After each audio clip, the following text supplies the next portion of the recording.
Matty Fresh on the track up at State. And I'm bringing to you live my boys Alec and Nate, Tequila Ty, Jay, Nelly, and Zillin in the building. So kick it back, pour the drink. We chillin' because I'm boozing and betting and ballin' like I'm 2-6 in the blue kicks. Watch me move quick. Yeah, this the blueprint. So who's getting involved? Welcome into the show. This is Booze, Bets, and Ball, baby. All right, I did want to hold off on doing one of these by myself because I hate rambling, but there's just too much going on to wait till after the holidays when I could get everyone together. So we're just going to go a little bit over the recap of the last 10-ish days or so because there's a lot that's gone on. And I'd like to start with the Pinstripe Bowl, a 22-10 victory for Penn State. Terry Smith finishes his head coaching career at Penn State with a winning record of 4-3 and wins a bowl game. They win 4 straight. Easily could have won 6 games as the coach. They really could have beat Iowa and Indiana. Really the only game where he was overmatched was Ohio State. And at Ohio State, that was to be expected. I thought he did a fantastic job. Obviously, Penn State made it a priority to keep him around, highest paid non-coordinator assistant in college football. A lot to like. In the game, a lot to like too. Ethan Grunkmeyer really came on. The Iowa game, I was like, oh man, I don't know. Like this, I don't know if this is gonna work. But 23 for 34 for 260 and 2 touchdowns in this game. And every week he looked better. Pretty much from the middle of the Indiana game on. He threw that one bad pick in the Indiana game. And after that, it does seem like something clicked with him. Now, I'm sure, okay, competition wasn't as good. I get that. But he did look a lot more comfortable. He's very accurate. There was a lot to like there. And this is something I'm going to get into. We're going to try to get Landon back on, have this whole debate, Rocco Becht or Ethan Grunkmeyer. I think that's really the two it's going to come down to. I don't think Penn State's going to go out Bo Perbula in the portal.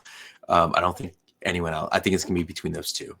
For who Penn State's quarterback is in 2026. Is there a chance it's both of them? I don't know. I don't think so. But we'll talk about that a different time. A couple other guys who deserve shout-outs from this Pinstripe Bowl. Denai Dennis Sutton. Got a lot of flack this year. Didn't show up at times. Still decided to play in this game when a lot of guys in his fellow 2022 recruiting class opted out. 2 sacks. Really took over the game. And Trevor Pena, who won MVP of this game. A 1-year hire from Syracuse, no loyalty to Penn State, comes out here, plays in the game, 5 catches, 100 yards, a touchdown. Really helped them win that game with the big touchdown late in the 4th quarter. So shout out to those guys. Shout out to Quinn Martin too. Got his first real action with Katron and Nick Singleton opting out, went over 100 yards. So there was a lot to like, honestly, in this game. A football game in a baseball stadium was an interesting viewing experience.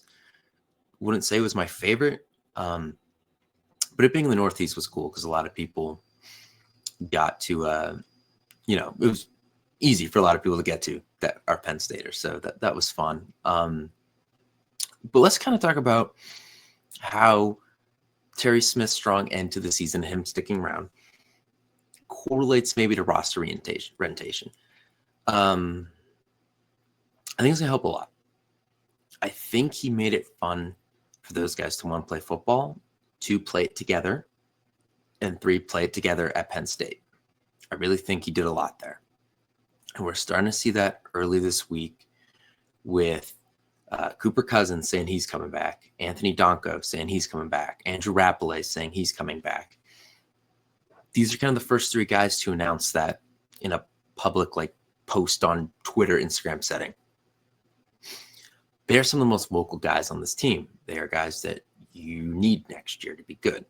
They're on the offensive side of the ball, whereas we're going to get into Penn State is bringing back 0 coaches from the offensive side of the ball from the Franklin staff of 2025. It's all Iowa State, and running back is going to be an external hire.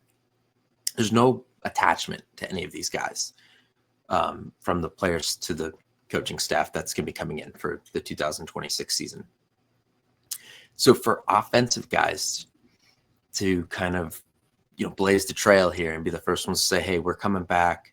Anthony Donko's post was super interesting, saying that he has faith in Matt Campbell to restore the excellence or excellent tradition or something along those lines at Penn State. I thought, he's suggesting it wasn't there. And, that's just a guy that was a Franklin recruit, been on campus for over three-ish years now. For him to say that, I think speaks a lot of volume about maybe what was going on, but maybe also the faith that these guys have in Campbell in a short amount of time. And I think that's really something good. Something to look forward to. And I know, look, there's some deep pockets being involved here too. I'm sure everyone is getting paid nicely, especially when you're guys like Rappelet, Donko, and Cousins who are projected to start next year. That's kind of going to be the case. But we're going to see portal opens January 2nd. Got to see who Penn State still can retain.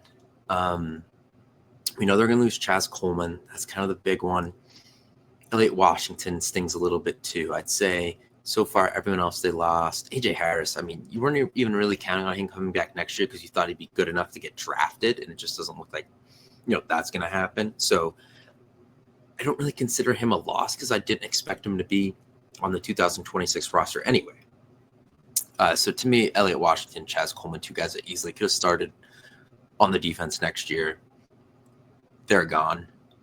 Coleman, we think it's Ohio State. It's felt that way since Penn State lost to Ohio State, and he really never played again. I know there was some injury involved in that, but will Deion Barnes going to USC play a role, or South Carolina, the other USC, play a role in his portal recruitment? Maybe. I'm not going to spend too much time on it. He's clearly not coming back, so there's no point focusing on it. The report did come out, though, that Campbell was willing to pay up for him, which, one, is a good sign to me that Campbell wanted to play ball, but two, don't love that he still, walked out the door. It just seems like, I don't know, Penn State getting him, I don't know if he ever would have made it the entire career, even had Penn State, not fired Franklin and they went to the playoff and maybe they lost in the first round or something like that. I don't think he would have made it at least 3 years here, the way it seemed. So it is what it is. We're going to see what happens with the likes of Tony Rojas. That's the big one that I think a lot of people are waiting on. Matt Campbell, the fellow linebacker as well. With Alex Tash, looks like he might be out a little bit with an injury he suffered. They need these two guys, honestly, next year if they want to be competitive. I think two of the biggest bags that Penn State's going to drop is going to be on those two. Darius Dixon's another one who I think, the corner, the true freshman, he is going to get a substantial payday too. What they do at receiver and running back, I don't know. Kobe Howard at receiver, I think, is someone they'd like to retain. Will they? I don't know. There's a lot that still needs to be decided here. So that is where we kind of stand with the roster. A lot of good initial steps, but still a very long way to go. And I guess, there's going to be a lot of Iowa State guys here. They have 17 scholarship players currently left at Iowa State right now. The vast majority of that team is in the portal. And I think most of them are coming to Penn State. So we're going to see how many Campbell can realistically mix in. I think, though, between the two rosters, you can make a pretty good team for 2026 without going external. I think the one area where you need to go external would be the defensive line, just because it looks like Penn State's losing a lot. And Iowa State ran a 3-3-5. They don't really have the big bodies for the Big Ten. So that is going to be kind of what we're looking at. And we're going to talk about the defensive coordinator now and what he might be looking at for defensive linemen. But I will say that I think the one position where you got to look external would be the defensive line. Okay, and on that coaching staff, hang on, I got to X something out here. No pop-up thing, making the screen small. Anyway, coaching staff. So the vast majority of the offensive coaching staff is going to be what Campbell had at Iowa State, which is interesting, but not a surprise. I guess. So running back is going to be the only position where it's going to be external. Noah Polley was the big one that they got at receivers coach. He's someone that had honestly interviewed for the San Francisco 49ers offensive coordinator job last year. A lot of people like him. I don't think he'll be here long. If we get 2 to 3 years out of him being here, we should be very happy. I just think that this is a guy on a fast track to being an offensive coordinator and possibly a head coach. And I think with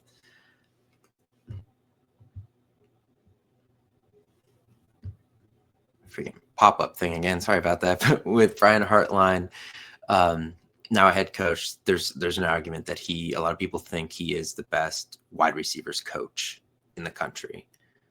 So, we're going to see. Obviously, Marquise Haggins was not that. So, lots like there. Taylor Mauser, who was the OC and tight ends coach last year at Iowa State, is going to take on both roles here at Penn State. So, he is the offensive coordinator. That is a heavily scrutinized position. It's a lot for him to take, but we're going to see. Ryan Clayton, the O-line coach, a lot to like about him too. A lot of people have rave reviews around him. I will say one thing with Phil Trotwine, I think he did Penn State a huge solid by going to Florida and not Virginia Tech, because I think a lot less guys are likely to follow him there now. Florida is a lot further away from State College than Virginia Tech. A lot of guys that live, a lot of our offensive linemen are from the Mid-Atlantic area. Following someone to Virginia Tech is a lot different than following them to Gainesville, Florida.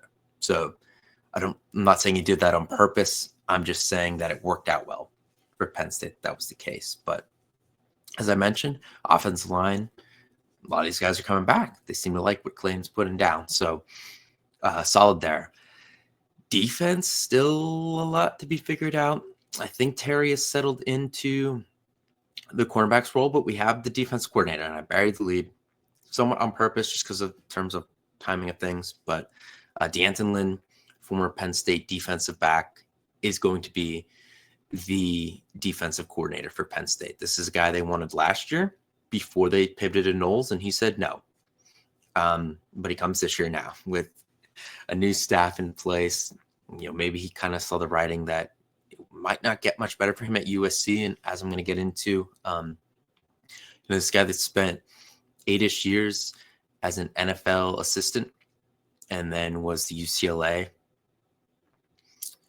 defensive coordinator in 2023 and had the 14th ranked scoring defense in the country at UCLA, which is pretty good.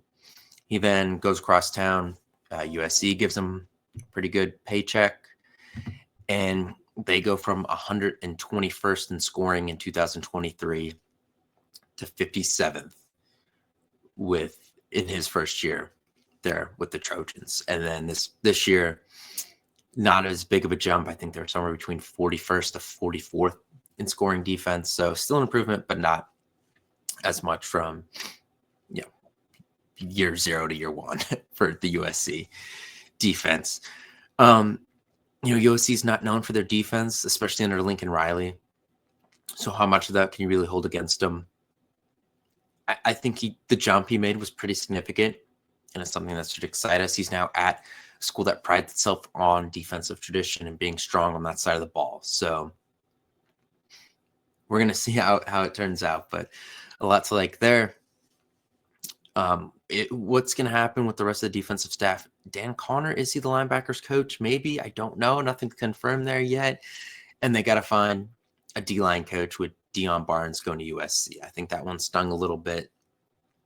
But I feel like Lynn has been quietly telling Campbell what he wants out of this defensive staff. This has been not maybe the worst kept secret in college football for a little bit that Lynn was coming. So I think, they had a plan in place. Lynn was just holding out. It's funny, he held out this long, but he's actually not coaching in the USC bowl game. So I don't know why they held out this long when he wasn't coaching the bowl game anyway. Whatever, it doesn't matter. But that is the case with there. And new news tonight, is that Justin Lustig is returning as the special teams coach. And I think that's big because Penn State was very, very solid in special teams this year. And I think it just flew under the radar because of how bad the season went. But Ryan Barker was fantastic at kicker. Penn State was a little more explosive in the return game than past years. They did well with the fake punts again. He's solid, and I think keeping him around is really going to help. And I think Barker would be back anyway, but if it helps retain him, having a good college kicker is just such a necessity. You don't realize how big of a deal it is until you don't have one. So if it helps at all keeping him around, that is a huge plus too. So lots of like with the Campbell staff. We're still looking at running back coach, defensive line coach, technically linebackers coach. And I had to pause because I knew I was missing one. Safeties coach. It is not Anthony Poindexter anymore. It is going to be on Deion Broomfield, who was the secondary coach over at Iowa State. So he is the one Iowa State defensive coach that is coming over. So their defensive coordinator, he retired. So a lot of that staff was not retained. So Broomfield is the one, though, that is being retained by Matt Campbell to come over to Penn State. So he's going to be the safeties coach, and looks like Terry is going to slide back into corners, which I think also is going to help keep some of those corners I talked about around. Jameer Joseph is another big one. I know I brought up Dixon earlier. So those are kind of the two. I think you want Zion Tracy as well. Those are the guys you'd like to stick around. And I think Terry staying in that cornerbacks coach role is going to help that. So another positive there.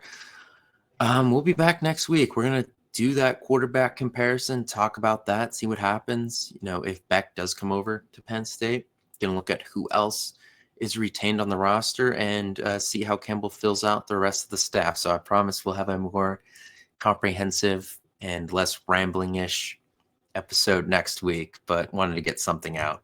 But we'll talk then.